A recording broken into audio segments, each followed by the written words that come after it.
여러분 안녕하십니까? 미래 방송인을 꿈꾼다, 이런 제목으로 여러분들하고 같이 좋은 시간을 보내볼까 합니다. 저는 전에 EBS에서 책임 프로듀서로 일을 했고, 그리고 맨 마지막에 제작한 프로는 다큐멘터리 명이라고 지금도 방송되고 있는 프로그램이 있습니다. 그 프로그램을 마지막으로 해서 다양한 프로그램을 많이 했지만 특히 그 프로그램이 기억에 많이 남습니다. 여러분들 그 방송 분야에 진출하고 싶은 학생 여러분들이 굉장히 많은 걸로 알고 있어요. 그래서 방송에도 수많은 직업이 있기 때문에 반드시 무슨 PD만 있고 기자만 있고 아나운서만 있는 게 아니고 그 사람들 뒷받침해 줄 수 있는 지원 인력이 무지하게 많기 때문에 또한 직업도 다양하게 굉장히 많다고 생각이 듭니다. 자, 그러면 대한민국의 방송 콘텐츠들이 왜 이렇게 세계적인 글로벌 시장에서 먹히게 됐을까 하는 거는 K-한류의 중심은 무엇이 어떤 분야가 됐든지 간에 그 콘텐츠가 근간이라고 생각을 합니다. 그래서 영화나 음악이나 웹툰이나 방송 드라마가 그 주요한 부분을 차지한다고 보고 있습니다. 그래서 게임에 관심을 갖고 있는 분들도 있고, 여태까지 예를 들자면 웹툰 같은 경우에는 여태까지는 만화라는 형태로는 일본 사람들이 지배를 하고 있었는데, 새롭게 웹툰에서 가장 이제 강자로 등장한 게 이제 K 웹툰이죠.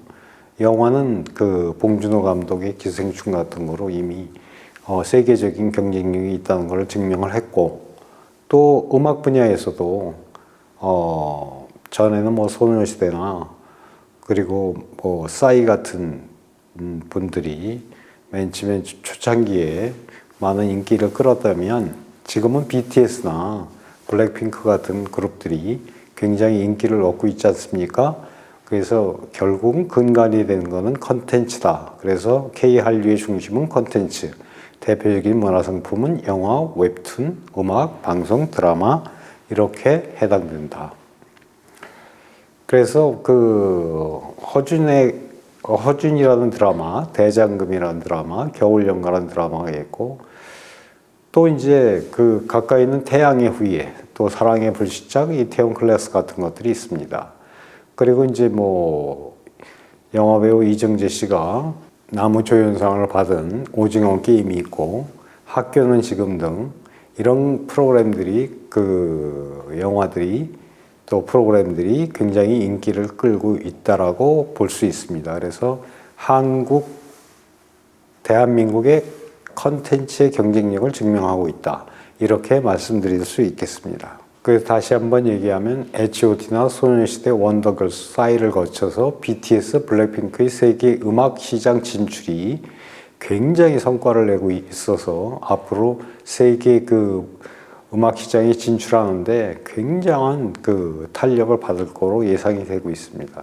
그 다음에 이러한 세계적인 컨텐츠, 대한민국의 컨텐츠를 소비해주는 사람들이 넷플릭스와 같은 플랫폼 회사의 등장입니다. 그래서 다양한 컨텐츠 생산 기반이 만들어지고, 그것이 이제 배급이 되고 이러면서 널리 퍼지게 되었죠. 그래서 넷플릭스, 아마존, 디즈니, 메타버스 이런 회사들을 예를 들 수 있겠습니다. 요즘 세대에서 가장 특징적인 소비의 컨텐츠 소비의 다양성을 들라 그러면 시청 디바이스가 많이 달라졌다는 거예요. TV, 인터넷, 유튜브, 모바일, 태블릿 등 다양한 것으로 시청을 할 수 있어서 소비의 패턴도 많이 달라졌다, 이렇게 말씀드릴 수가 있습니다. 여기 팽이라는 단어를 밑에 써놨는데, 이 팽이라는 거는 사전적 의미는 송곳니라는 뜻이 되는데요. 실제는 페이스북, 아마존, 넷플릭스, 구글 같은 플랫폼 회사를 합쳐서 팽이라고 부르고 있습니다. 그렇다면 이제 본격적으로 누가 방송인이 되는가? 어떤 사람이 방송인이 되는가? 진짜 방송 전문가로서 활동하게 되는가? 첫 번째는 뚜렷한 방송인이 되겠다는 인생 목표가 있어야 된다고 봅니다. 목표 없는 내가 그냥 친구 따라서 아니면 내가 저게 멋있어 보여서 이런 경우라면 목표에 대한 정확한 자기만의 구체적인 도전 대상이 있을 수 없다고 보겠죠. 그래서 용기 있는 도전 정신이 반드시 필요하다. 그리고 관심 분야에 대한 꾸준한 공부를 해야 된다. 그러니까 영상에 대한 기본적인 지식 습득은 물론이고, 그리고 짧거나 길거나 이 프로그램에 대한 컨텐츠에 대한 분석, 컨텐츠에 대한 그 자기 나름대로의 해석을 하는 그런 꾸준한 공부가 필요하다고 볼 수 있겠습니다. 그렇다면 우리나라 방송 프로그램의 경쟁력은 무엇일까? 과연 이렇게 그 세계적으로 인기를 끈 적이 있었나? 아마 제 기억으로는 그런 사례가 없었을 겁니다. 아마 거의 최근 들어서 초유의 사태인데, 그래서 K한류가 이제는 그래서 한국어를 배우는 외국인들도 무지하게 많아졌지 않습니까? 그래서 세계인이 공감하는 소재와 주제를 다뤘다. 누구나 인류가 지구상에 살고 있는 인류가 누구나 다 공감할 수 있는 소재, 누구나 공감할 수 있는 주제, 이런 주제를 가지고 컨텐츠를 생산하기 때문에 경쟁력이 생겼다라고 볼 수 있고요. 그 다음에 그 영화나 드라마의 그 어떤 탄탄한 구성, 그리고 밀도, 그리고 거기에 주는 재미, 거기에 주는 유익성, 감동, 이런 것들이 경쟁력을 불러오고 있다고 볼 수 있겠습니다.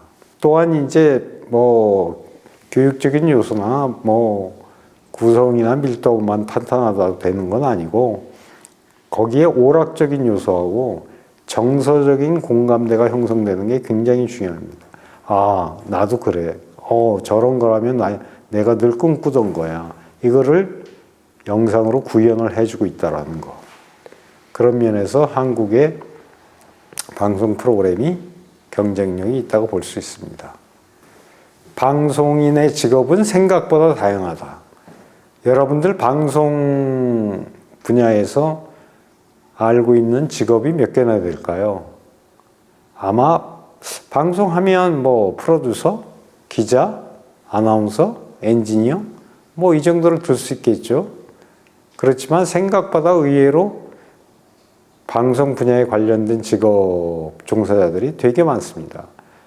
특히 우리가 엔지니어라고 표현되는 방송 기술 파트에 많은 인력이 있습니다. 여기에는 비디오, 오디오, 그리고 심지어 그 방송 장비 수리까지, 그리고 전체적으로 여기에 오디오맨 이런 사람들이 다 들어가 있습니다. 그래서 방송 기술을 하나로 묶어서 이렇게 했지만 하나씩 분석을 하면 굉장히 다양한 많은 직업군이 들어 있습니다.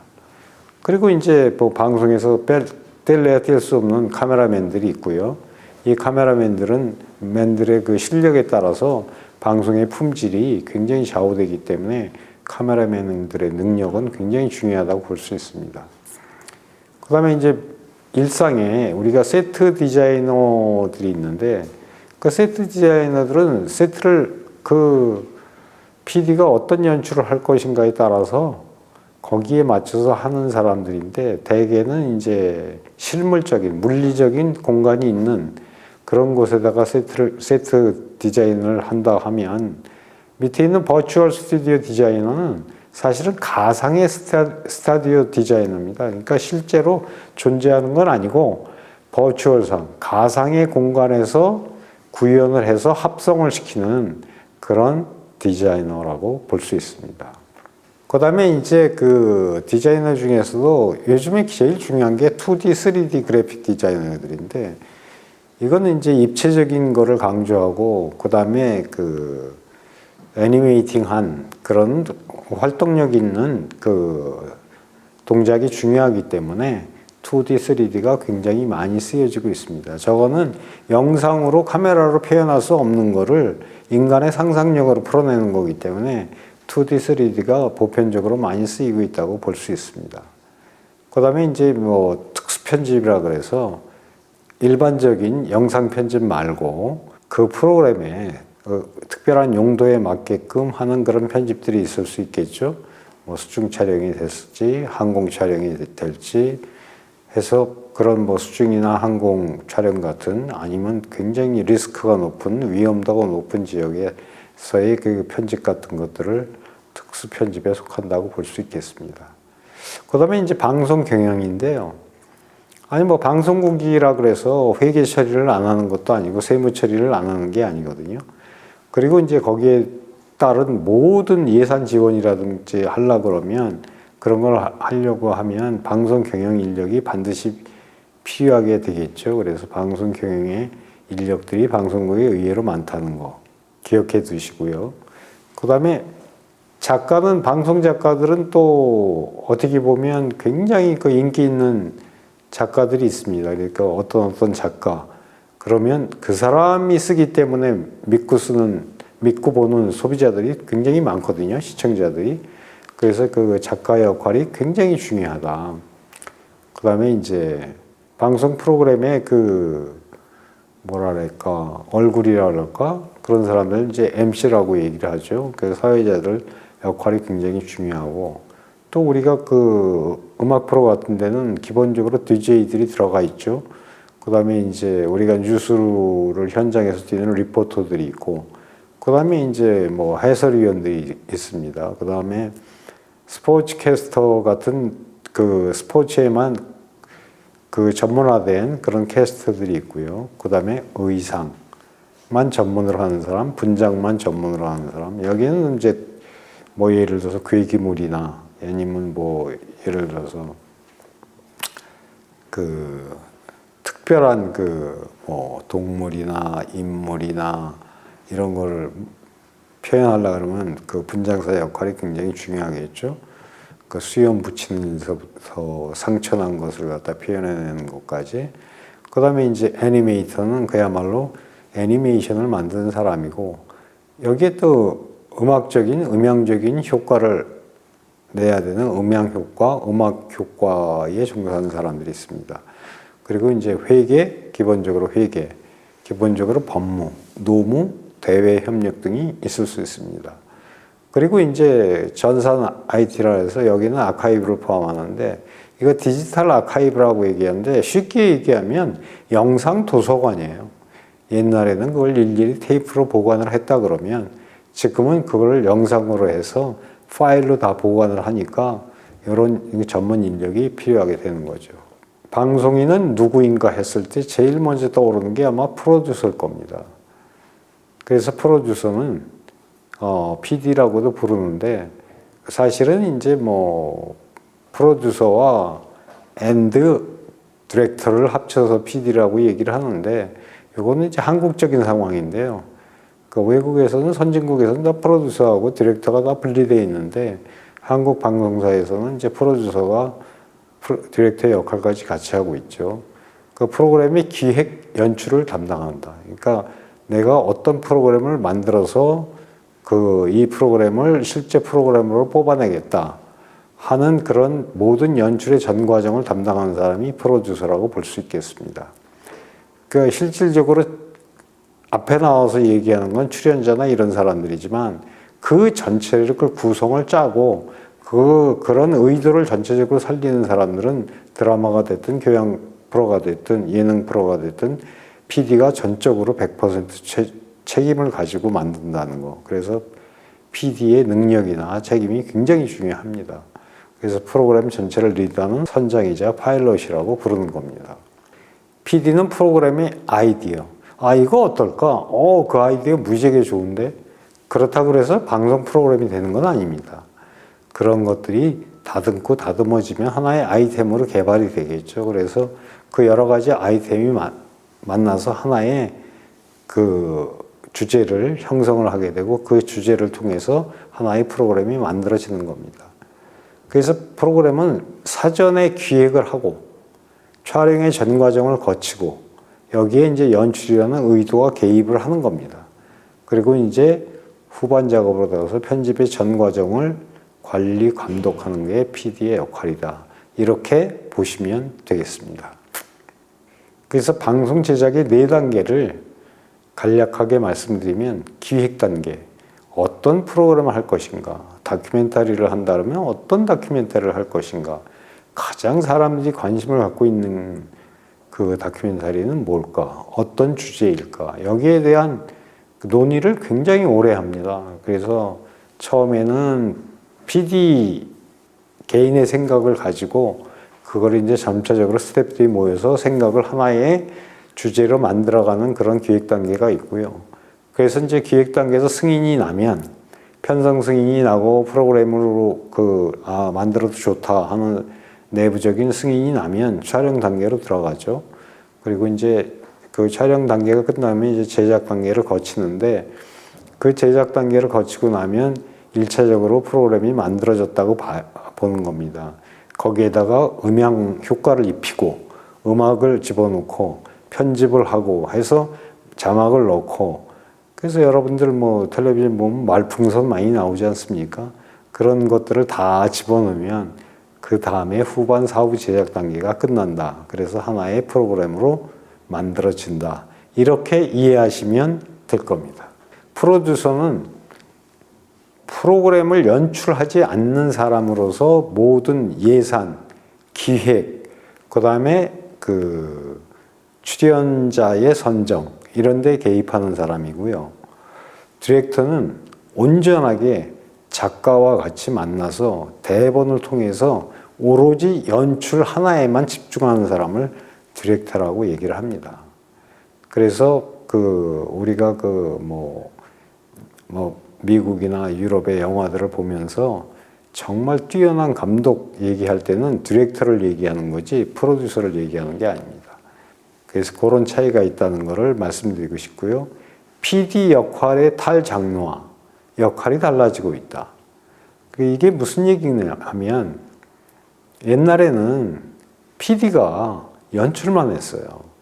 그런데 PD가 카메라를 직접 들고 촬영까지 하고 직접 자기가 현장에서 리포팅 역할까지 하고 그리고 자기가 직접 편집까지 다 하고 해갖고 그것을 파일로 전송을 하면 그걸 가지고 본사에서 받아갖고 그걸 다시 편집을 하거나 그 방송 목적에 맞는 거로 만들어서 방송 프로그램으로 송출을 하는 겁니다. 그 다음에 이제 아나운서라고 아나운서가 아나운서의 역할만 하지 않고 프로듀서의 역할까지도 같이 합쳐져 있는 겁니다. 그 다음에 이제 리포듀서 같은 경우는 리포터가 PD의 역할까지도 같이 하는 것을 말합니다. 그래서 이제는 한 사람이 여러 가지 역할을 동시에 할 수 있는 그런 환경이 만들어지는데 거기에는 기술적인 발전이 굉장히 큰 기여를 했다. 이렇게 볼 수 있습니다. 1인 제작 시스템인데 이거는 뭐 방금 말씀드린 거랑 좀 비슷한데 뭐 PD가 직접 현장에서 자기가 리포팅을 하고 현장에서 직접 현장 촬영을 하고 현장에서 인터뷰를 하고 이런 모든 그 여러 사람이 나눠서 했던 그런 것들을 혼자서 다 하는 시스템을 1인 제작 시스템이라고 합니다. 그래서 요즘에는 그 카메라들이 좋은 것들이 많이 나와서 동영상 찍는데 전혀 문제가 없고 지금은 보통 4K로 다 만드니까 영상도 전부 다 고화질이고 해서 방송 시스템에 나가는데 전혀 문제가 없는 그런 시스템이라고 볼 수 있습니다.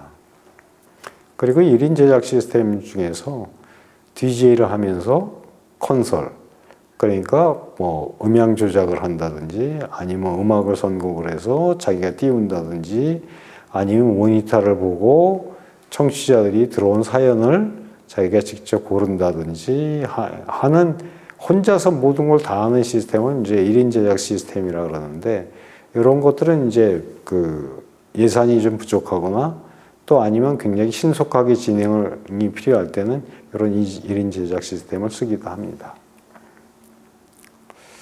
그다음에 이제 PD는 아티스트적인 성향하고 저널리스트로서의 그 창조와 사명이라는 두 가지 그 특징을 갖고 있어요.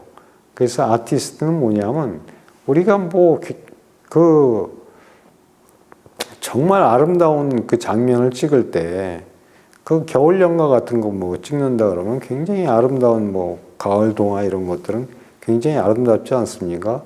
이렇게 얼마나 영상적인 영상미를 표현하느냐에 관심을 가지고 그런 영상을 얻어내는 PD들 아티스트적인 성향이 있다고 얘기를 하고 추적 60분이나 아니면 이제 뭐 PD 수첩 같은 어떤 사실관계를 분명하게 따져보고 실제로 그걸 갖다 추적을 해서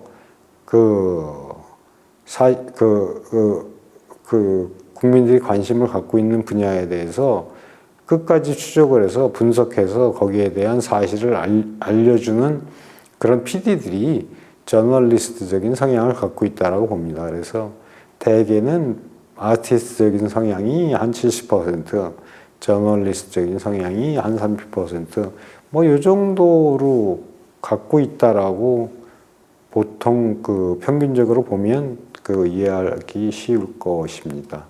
그래서 이제 이런 아티스트와 저널리스트적인 그런 그 성향을 사회에 대한 사명감과 책임으로 드러내야 되고, 그 다음에 창의성, 예술적 감각, 실험 정신이 발현이 돼야 됩니다. 그리고 PD는 리더십과 사람을 그 스텝들이 굉장히 많거든요. 그러니까 뭐 현장에 그 뭐 촬영 스텝들도 있고, 촬영을 지원하는 지원 스텝들도 있고, 그 다음에 출연자들도 있고, 굉장히 많은 사람이 움직이기 때문에 리더십이 반드시 필요하고요. 그리고 그걸 이제 협동 정신이 반드시 필요합니다. 그 다음에 이제 철저한 계획성과 예리한 판단력과 결단력을 내야 됩니다. 그러니까 쉽게 얘기하면 준비 철저, 확인 철저, 이렇게 되는 겁니다. 쉽게 얘기하면.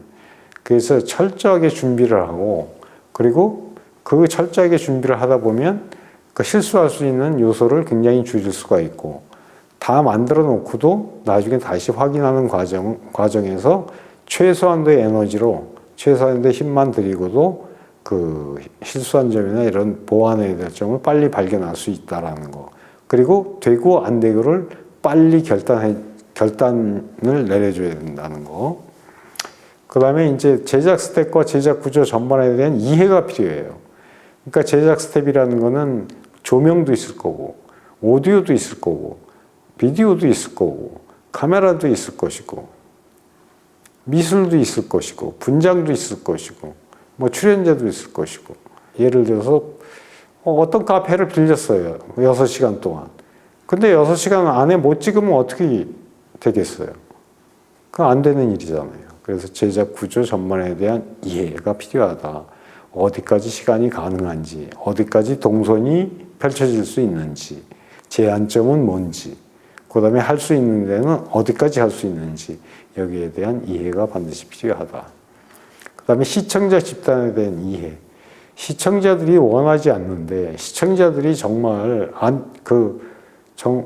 정말 저런 건 안 했으면 좋겠다 하는 거를 구집이 막 그냥 그 의사를 무시하고 감정을 무시하고 하는 거는 옳지 않다라고 생각하거든요. 그래서 시청자 집단에 대한 어떤 그 이해가 반드시 필요하다는 거. 그 다음에 이제 프로그램도 돈이 드는 일이기 때문에 이 인적 물적 관리를 위한 경영 마인드가 반드시 필요합니다. 그래서 최적의 예산으로 최고의 효과를 낼 수 있는 그런 경영적인 마인드를 반드시 가져야 된다.